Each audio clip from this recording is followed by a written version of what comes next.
সিরো guys, এগুলো আসলে বরিশালের মানুষ অনেক পছন্দ করে।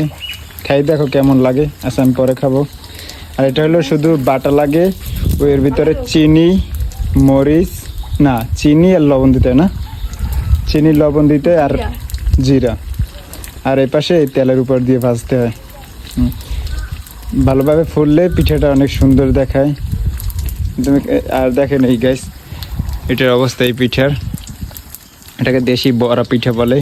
যারা খেতে পছন্দ করে অবশ্যই এভাবে বাইটা চিনি, লবণ আর কালি জিরা দিয়ে।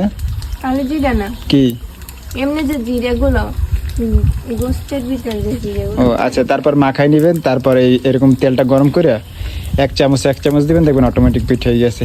এই ভিডিও যদি ভালো লাগে অবশ্যই গ্রামের ভিডিও, তাহলে লাইক কমেন্ট শেয়ার আর ইউটিউবে সাবস্ক্রাইব করে দিবেন।